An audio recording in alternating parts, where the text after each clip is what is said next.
Success Insight shares the stories of the people with passion and drive who make things happen in the world. Here's your host, Howard Fox.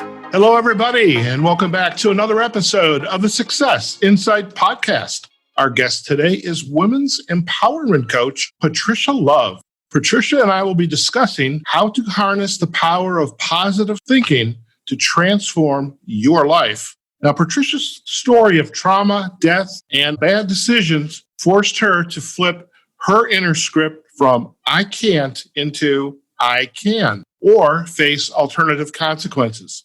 She found by interrupting and healing the negative behaviors that had sabotaged her that she had the ability to move forward in all areas of her life. Inspired by her own personal transformation into the Rah Rah Coach, Patricia has devoted the last 25 years to mentoring and coaching CEOs, entrepreneurs, and realtors, inspiring them to allow their souls to sing. Patricia Love, welcome to the Success Insight podcast. Thank you so much. I'm thrilled to be here. It's a great opportunity, and it's just nice to see you. Yeah, nice to see you as well. And we were sharing, and for our audience sake, Patricia lives in Seattle. I'm in Las Vegas, and you were just describing this wonderful, maybe not so wonderful rainfall that came down in Seattle. But well, we don't like to tell everybody that. We actually tell people it rains more than it really does, except for today. Today was not just rain, it was catastrophic. I mean, literally, my car was like, I wonder if it was going to come out on the deep end or not. Really? Your car could have suddenly become a boat. Who knew? Well, yes, and I'm very familiar with those too, so I probably could have handled it quite well since I live on one. Oh, that's really? Now, we're going to talk about that. Okay. But I have to ask you, first and foremost, there's a lot of famous people that have one name like Cher or, there's Liberace, Right. Patricia Love. Now, that's a cool name, Patricia Love. How'd you get love? Is that it? I mean, is that what you... That's it. That's it. That's all there is. Okay, now we can go.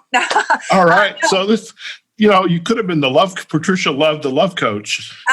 Well, that's true. I could be many things. And actually, here's the interesting thing. Patricia Love is my maiden name. And interesting enough, my father, technically, he was a Mills. And because of his backstory, which was not a good story, and he didn't have a good father, his father, we won't get into that, but his father was not good. He ended up being in prison for many years. His last name was Mills. And so my dad actually took one of his stepfather's name, which happened to be Love. And if I'm being honest, to this day, since that was done, way back in the day, I wonder if it was even legally done, to be honest, because you just really never know.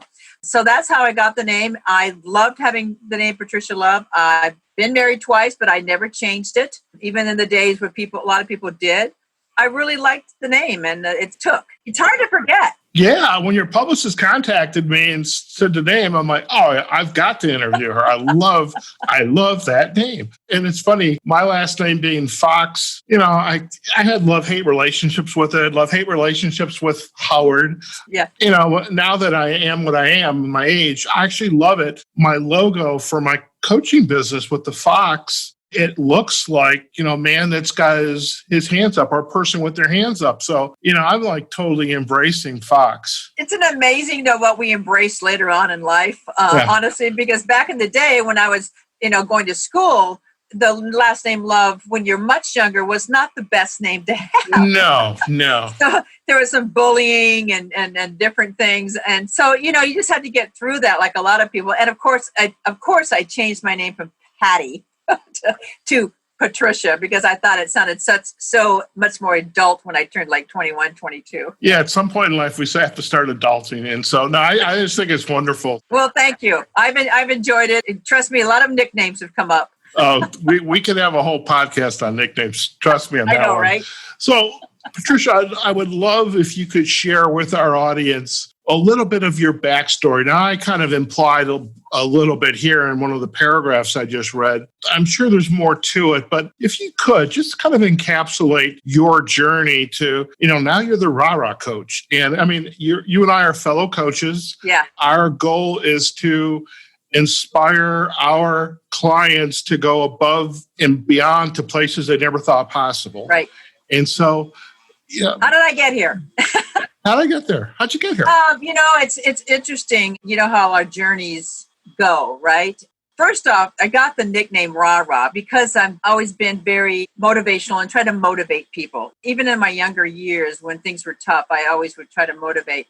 And people would all started calling me the cheerleader, several years ago. And pretty soon, and then it was like, well, I'm not really a cheerleader. I'm more life's cheerleader more than anything. But that became such a long name that people just shortened it to Rah Rah, because I'd always be going, yay, Rah Rah, let's go. And so people would just kind of shorten it to Rah Rah. So now I can go into a room and sometimes I'll hear this like, hey, Rah Rah, like if I'm going into a diner or something like that. But really how it started is I grew up, and I have to say, my father was just a non-nurturing or emotionally unavailable. And again, it would have to go back to his, background. And I actually am writing a book, and I'm actually in that chapter right now about him, which is kind of interesting. But, because people show their love the way they know how. And he didn't have any love growing up. And so he ended up leaving home at 15 or 16 years of age. But so he was not, he was unemotionally available, and he was always traveling. Well, then my mother was an alcoholic. So those two things combined, and being the youngest of three kids, when I say youngest, it was like 8 to 10 years between my other ones. So I basically was growing up by myself alone. And some people might say, well, this is so great. It's lucky that your parents leave you alone. No, it's not a good thing when you basically are just left alone to kind of figure out your own thing. Now, of course, I was roof over my head and food on the table. But anything beyond that, where there was no inspiration, there was no nurturing, it was just like I was just there. And back in the day, I was young, blonde, and it was kind of the day when parents would say to you, you should be seen and not heard. So there was a part of me when it's like you start learning at a very young age. And this was about 3 years old. That was the first time I heard that. And it's like it stuck with me. It always sticks when you're a little kid and your parents say something. Yes, it sticks. Could have been a joke, but it sticks. Yeah, it sticks. And it went on and on like this for years. And what ended up happening is that because there was no nurturing and there was no direction, no discipline, no anything, I got to the point where I really started making bad decisions in life because I didn't have the direction. They gave me good morals. So overall, at least I was doing the right things, but I started getting into drugs. I started getting into men. I started getting into all the places that I shouldn't be getting because you're always searching for something, right? And because of that, there ended up being a couple of rapes. I was raped by gunpoint one time and then one by a boyfriend and abused.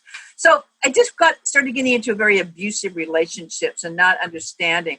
But what really kind of helped me through a lot of this and moving forward, even though I was going through all of this and the stuff, was that my dad was a salesperson, as I said, and he had all of these books downstairs. And I would constantly go down because I was one of those people, like most young girls and little girls, you want your daddy to love you.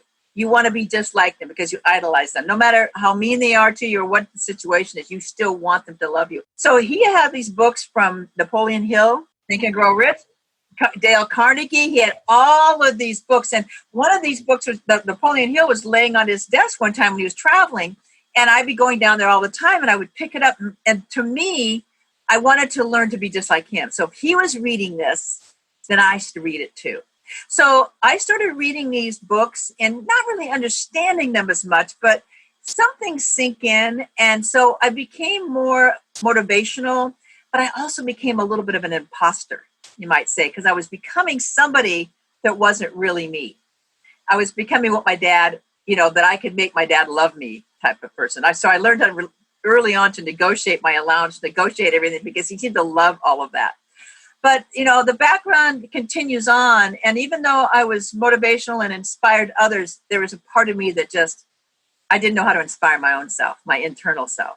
Imposter syndrome. I remember going into, not so much in my IT day. So I'm a recovering IT business consultant. Talk about being in a profession that I should never have been in. There was aspects of it that I enjoyed, but not really a good fit. And But when I went into coaching, I remember sitting around this huge circle in our initial meeting. It was up at Fielding Graduate University. It's in Santa Barbara.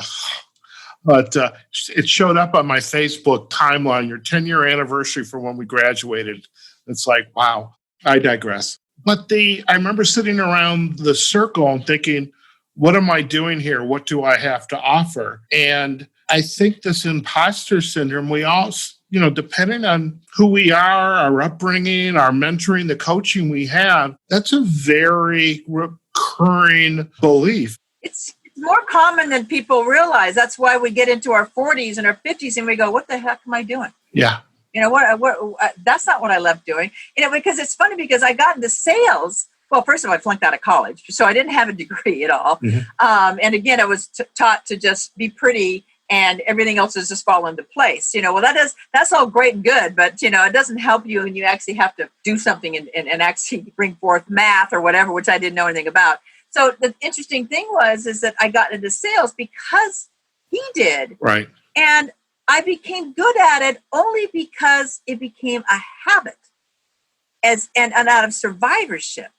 But that's not ever where my heart lied. And I was a real estate agent, and I'm still technically a realtor. I have a license for 30 years. And yet I never really loved sales. I was never the one that was going to go out knocking on any doors.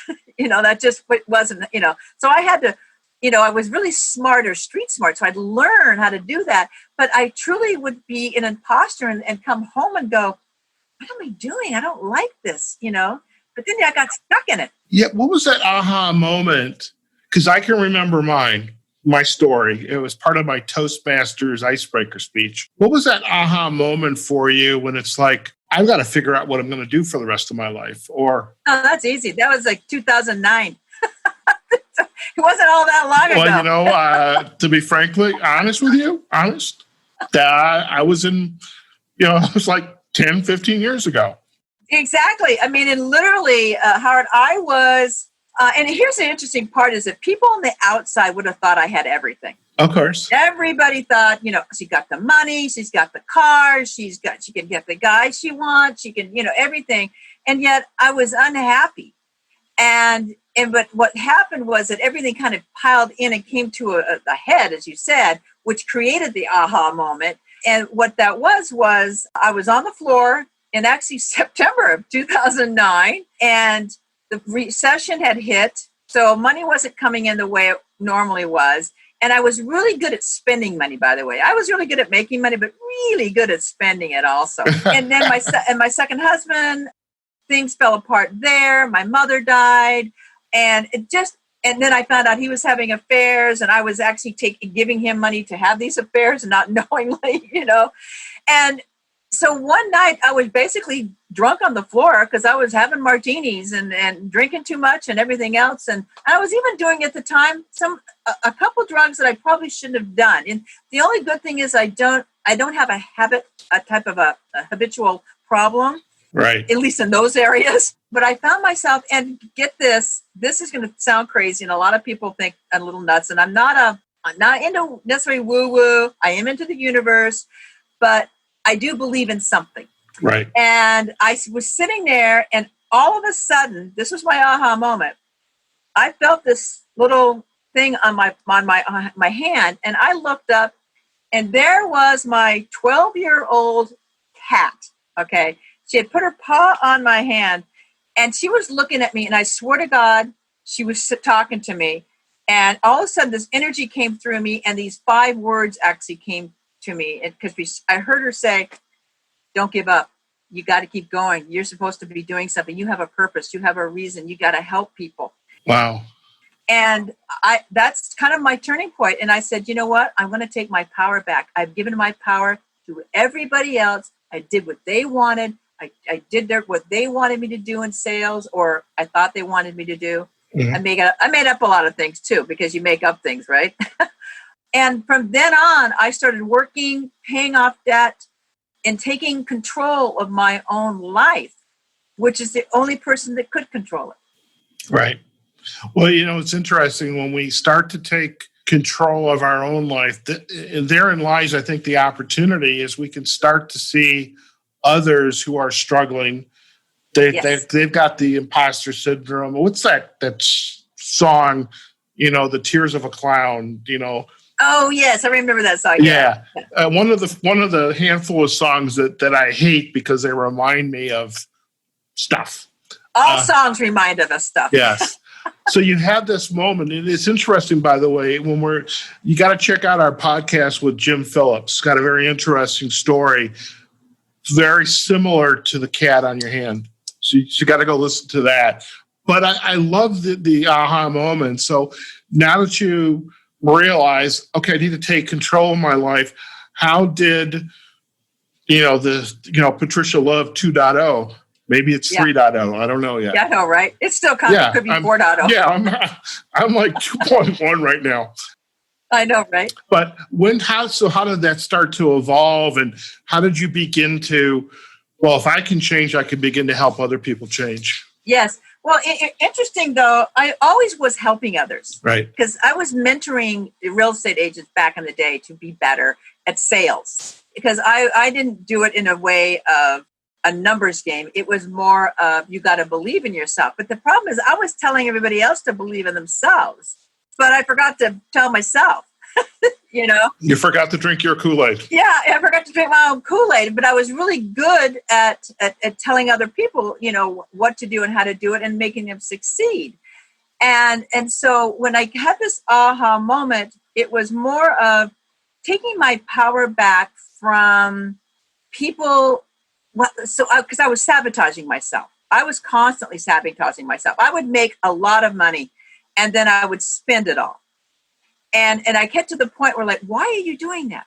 Or I would get into a relationship, and then I'd sabotage it. And you wonder why, because it always takes more than one person to mess things up typically. And so I was constantly sabotaging my life. And so when that aha moment came around and those 5 words came up, which by the way are these, and I'm going to tell you what they are because they're acknowledgement, forgiveness, mindset, accountability, and perseverance. And I had a bonus one that I always call gratitude. But those 5 words, when that whole energy came up when the cat was talking to me, I wrote those 5 words down. And I believe it, because my sister passed away many years ago, and I still believe that she was the one telling me these 5 words. So I took notice. And I said, okay, somebody's trying to tell me something, because I don't usually talk to my cat like this, or my cat doesn't usually talk to me back. And so I said, you're going to take notice of this. And so I started the very first word. I said, I got to acknowledge my own truths and my own negatives, my own behaviors. And this is one of the problems with most people is that they don't want to acknowledge their own crap, basically. Okay. Because it's too hurtful. Mm-hmm. I mean, I had to acknowledge the fact that, I wasn't good in relationships. I was not good with money. I could make it, but I didn't know how to keep it. I was judging people. And so I had to really come to myself and say, you got some work to do, girl. And once I started to acknowledge the faults and bringing them to the truths and writing them down, that's when I could start to fix them. I could start paying off the bills because I wasn't even opening them up. Mm. So, I could start, I was just acknowledging. Then I had to and I had to work on the forgiveness. I had to forgive my mom for being an alcoholic. I had to forgive my dad for never being there. I had to forgive even the rapists. I had to get to the point where I had to forgive them because they were taking power from me because they knew not what they did, but I could control myself. Right. And then once I got into those 2, especially, then I could really work on my mindset. But I was always working on my mindset, but never fixing the acknowledgement or the behaviors that were causing my problems. So once I was able to do that, then things started to flow into the mindset. And then it becomes a lot easier to grow and to hold yourself accountable and to keep persevering. And I still do these things every day. I mean, these 5 words I actually use every day. Like, okay, what do I need to acknowledge today? And I had to also realize that I was human. We make mistakes, right? Right. We got to forgive ourselves also. Mm-hmm. Yeah, so that's kind of how it started, and I continue that. And since I did that, everything started flowing so much better because I wasn't that imposter anymore. I wasn't hiding from myself. Right. How did the this transformation further evolve into, I mean, again, you were always helping others, teaching them how to sell, Right. coaching. How did that then become part of this, again, this Patricia Love 2.0? It just kind of evolved. I took it to the next level. Instead of just, mentoring real estate agents and how to get better sales, I wanted to start mentoring them not only in better sales, but how to have a better mindset and how you get there. And that was a lot of times they were sabotaging themselves in sales and in life and themselves. So I started utilizing my 5 words with them to see, okay, if this is working for me, then it's got to work for them. And I started doing that. So when a client comes to you, however they come to you, their referrals, their marketing, advertising, whatever. Right. What are they sharing with you that identifies that, yes, I understand and I can support you in this journey to reclaim yourself? Right. A lot of it is a lot of people, especially women, because I primarily work with women. And the main thing is they don't feel adequate. They don't feel good enough. They don't feel worthy. Why is that? Because somewhere, just like myself, back in the day, they were told either to be seen and not heard, or they were told that they can't do something. They're told and that they were stupid, that they're never going to be as good as their brother. They're never going to be. And so it can be the littlest things that they add up. It can be kids in school. I mean, I was bullied in school. It can be bullying us in school. It's the media. It's everything. Media and growing up with a woman especially, and this is also happens with boys too and men. But primarily with women, we're brought up with the images, and the image problem is huge. Very much. I'm too fat and I can't do this because and so they're comparing themselves all the time, and they just feel like I'm not good enough. Well, that good enough stems from something. Right. And typically it starts. Now things add up on it, like through social media and the new stuff. Mm-hmm. But once you learn where it's coming from the beginning, then you can start to work through it, because then you become aware. Right. And when you become aware, then of course that's when you can start changing things. And I always encourage people to never believe that they're going to change overnight, because people are like, well, if I just do this, I'll be all good in a month. No, it doesn't happen quite that way. It's a process. Right. And understanding, just take baby steps one day at a time. I mean, I use words as I'm really big on words, because I believe words are killers in so many ways. Because in my instance, it was words that hurt me. I was also beaten up and thrown into a hospital. But I have to tell you, as hard and as terrible as that is, my bones healed. Your mind doesn't heal as easily. No. So it's one of those things. And so so I always find that always starts with most people.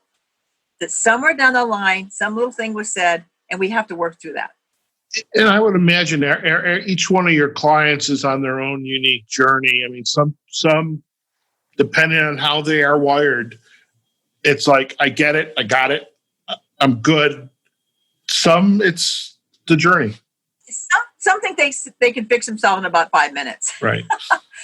But usually it comes from a question like, I can't seem to ever get promoted. I can't seem to do well in relationships. I don't know why I sabotage it, and then I end up with a guy that's cheating on me. So there's always something that they bring to that, which actually just tells me that there's some healing, some negative healing behaviors that we've created back in the day that continued on, and we haven't broken those and turned them into a more positive behavior. It's kind of like the I can'ts and the I can'ts. I simplify it, right? In reality. Now, as a coach, what other modalities within coaching kind of inform the work that you're doing now with your clients? What other theories, coach training? Oh gosh, well, it's life. The school of life. That's Yes, I get that. School of Life is honestly a big one. And I'm an NLP, which is behavior, watching people's behaviors. Oh, yeah. That's a rough one for me, by the way, NLP. Is it? I'm very much a left brain person. Yeah. Well, it's interesting because you learn behaviors of people.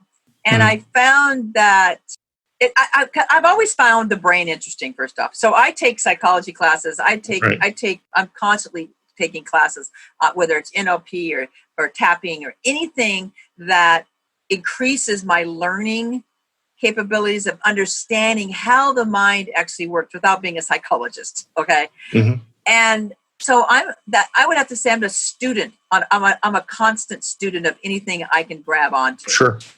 And again, that's many classes, coaching classes, and just more understanding the brain and understanding why people do what they do. And it can even be listening classes. Mm-hmm. I take classes like on listening, how to be a better listener. Mm-hmm. All of that works for me because I believe that you need to understand your client and never judge anything and see, because our stories may be similar, but different. Right. And to them, it's their story and it's very important. And so, I don't want to lead something into something that really isn't true. Mm-hmm. So it's really learning and understanding that being a good coach, I believe, is the learning to really listen well. Right. I totally agree there. Yeah. In your program, now you've talked about the 5 words and the bonus word. Yeah. With the work that you do, whether it's with individuals or teams, is there a process or that you go through with them, like 3-step process, 2-step process? Well, actually, it's a 5-step process. 5-step and depending on what it is, and honestly, it is. I primarily my whole program focus is I work with one-on-one. I'm not a big group. Right. I find one-on-one. I enjoy it, and people they change faster, right. and they're willing to work harder at things because they come to me because they have a situation where they just. I can't do this anymore. Mm-hmm. I need to figure this out. Mm-hmm. And so it really is, and I call it my 5 diamonds. And mm-hmm. and it's because I believe that every single one of us is a diamond in the rough. And it's just we're just waiting to show our brilliance and to shine. My whole program is basically the unstoppable 5 diamonds. Mm-hmm. And I start with that, and I tell people we're going to go through a process, and when I work with this process. And I work at the acknowledgement, because if you don't acknowledge your fault, then we have nowhere to go. Right. So because you've got to acknowledge where you're at. Otherwise you can't, it's not going to change. And so, and then that's the hardest part is acknowledging, and my forgiveness points and sometimes I have to work with people on the acknowledgement for several weeks. And then you move on, because you can't have one without the other. You've got to acknowledge, then you've got to forgive. And that forgiveness is also very big, in which a lot of times you have to work through, because it's not easy to forgive a rapist. It's not easy to forgive a father. No. And so a lot of people will say, or somebody that got murdered. But you hear all the time, and I have a very good friend of mine that she went to the prison to forgive the person who murdered her grandmother.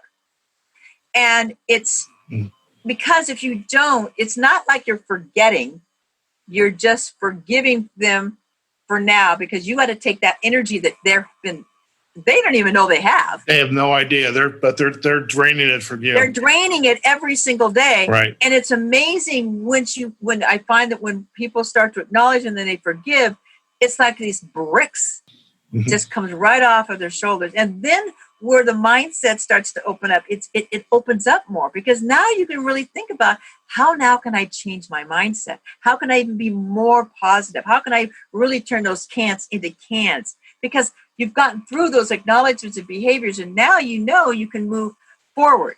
Right. So it's a process, and it can take some people. It's at least 3 months. That's mm-hmm. a minimum. I like to give people a minimum of 3 months, and it usually takes more like 6. I would love if you could share an example of an activity that you encourage your clients to do, like on a daily basis. You talked about it, the 5 words. Yeah, well, Well, a lot of it begins with words, because a lot of it becomes, well, here's a couple of different things. There's a couple of things I ask them to do. The first thing I want them to do is stop and listen. And then you can take action. But I want you to actually to stop and listen. And they say, well, what do you mean by that? I say, I want you to stop doing whatever you're doing. I want you to shut off the social media. I want you to clear your mind. I don't care if it's for 5 minutes or 5 seconds. I want you to stop and listen to yourself. Oh, that's really hard. Just 5 seconds. So it's an exercise I get these people to do, my clients to do, because it's so important. Because what's happening in today's world is that there's so much chaos and there's so much media and there's so much negativity that you're bombarded all over the place. And you've got to sit quietly. And people go, well, I don't want to meditate. I can't meditate. Like, I'm not asking you to meditate. I'm asking you to just be quiet. I actually don't like to push meditation. I always say, use this as quietation. Go to the bathroom for 5 minutes. And pretty soon you're going to want to take 10 minutes. So I give them really small baby goals, and they start to like it. Like, wow, I kind of liked it. The first, and I try to tell them so that they understand what's going to happen. Like, for instance, I'll say, okay, you're going to go into the bathroom for 5 minutes, and you're going to be sitting there going, oh, la, la, la, okay, what am I doing here? You're anxious, your mind's going crazy. And I said, that's normal. Just work with it. Then try it again.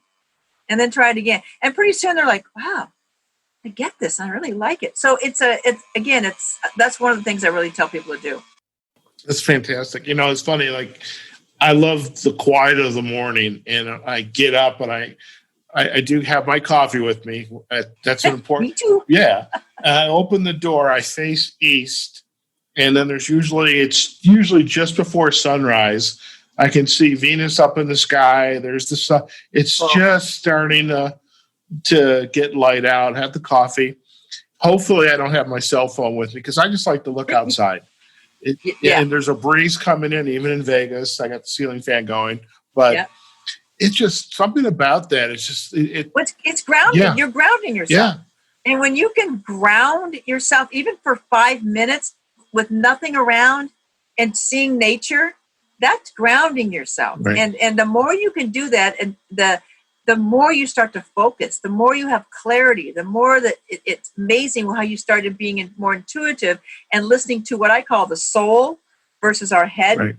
Because the head has got all this activity and all these habits that we've gained over the years, right, of just habits. When in really, how many times have you gone against your intuition and gone with your head? It wasn't always right. But when we went with our soul and listened to that, it's like, wow, I need to do that more often. So it's tuning into your soul. There was someone wrote, I don't know if it was in LinkedIn recently, and it's like, it's not even worth getting into this. Yeah. I believe, we've got our head, the heart, for me, the stomach.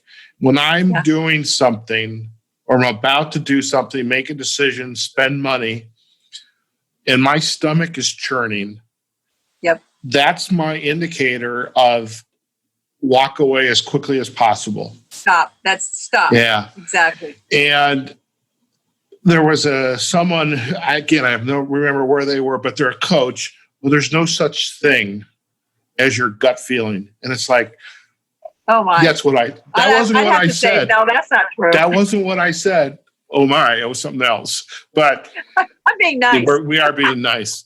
But I think that's good. We have to do that. And I am curious. The gut is so important. We need to listen to that. And there's a wonderful book, if you've never, and I think I forgot the author, but it's called The Seat of the Soul. The Seat of the Soul?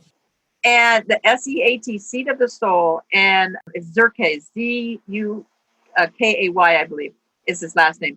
And it talks about your intuition. It talks about the soul. Because people use different verbiage. It can be gut, can be instinct, can be soul, can be whatever. And there is no good or bad. But it's the head that gets completely in the way of most of all of our lives. Right. And so, it's a really great book for your listeners or whatever, if they ever want to listen to something and really start to intune themselves. I got the audio.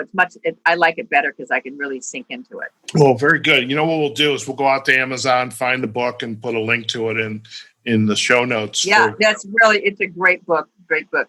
But you were also asking me about a couple activities, and I wanted to bring this one activity up that I try to get people to do, because the biggest problem I find is that people feel very out of control. And like in this pandemic, just to bring it into what's going on here. And that's perfect, Patricia, because I really wanted to talk a little bit about that. How can your work help inform change? So perfect segue. Exactly. Okay, because anything in life, and especially right now, it's uncertainty. And it's unsettling for people.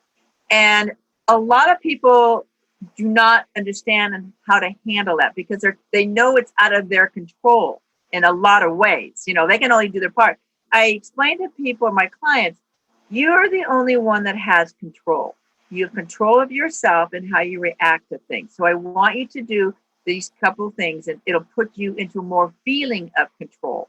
Besides gratitude, when you're in the pandemic, gratitude is always a good thing, because you appreciate what you do have.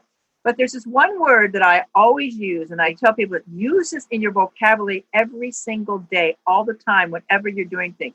And the simple word is choose. I choose to not eat that candy. I choose to be positive today. I choose to go work out today. I choose to go to work today. When you use that word and you put that in your vocabulary, instead of saying, I got to go to work today. Oh, I better not eat that because I'll get fat. Or I choose not to go to that party. Or here's another one. I choose not to drink at the party. And when you say that to people, they have a tendency to say, oh, okay. Because otherwise they try to tell you, oh, come on, just have one. No, I choose not to. It puts you in control. And what the biggest problem of this world right now is, people are feeling out of control. And it's a simple word, and it's a powerful word. Even when I say it out loud, I feel the control. I'm choosing. Right.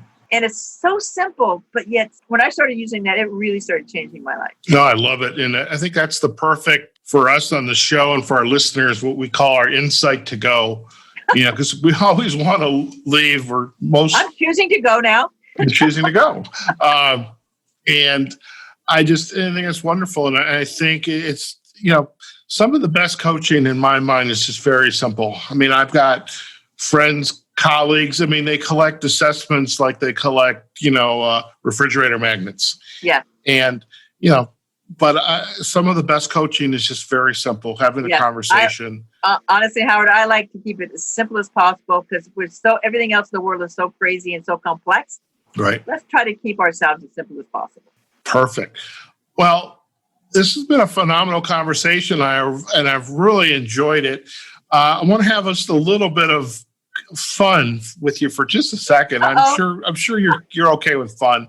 Sure. You live on the boat. How did that come about? By the way, what's the name of the boat? Well, it's called Rum Me Over. I don't like rum, so I'm changing it to Tollipop. Tollipop. Because it's a more fun name. I live on a Tollycraft boat. If anybody's a boater at all, a Tollycraft has been around for many, many years. And how this all came about is, I grew up on boats, so I'm very familiar with boats. I grew up in Seattle, Washington, which boating is very big here. Yeah. So I know about boats, how to handle boats. And I said to myself, a few years back, I said, I sold my condo. And people have to understand, I'm a little out of the box anyway. But because I went through all this debt and all these different things, and even I wanted to also learn and understand, when I went into an apartment, my rent kept going up. Right. And I didn't like that. Right. And so I said, I don't like that. And I'm on a new path. So I said, you know what? I always thought it'd be kind of fun to live on a boat. And here's just a 20-second background. I also could see myself living in a spaceship too, just FYI, or anything odd, a container home. I just kind of like that kind of stuff. So I said, you know what? I'm going to find an inexpensive boat. I'm going to gut it. I'm going to call on all my carpenter friends and my friends that help me out here.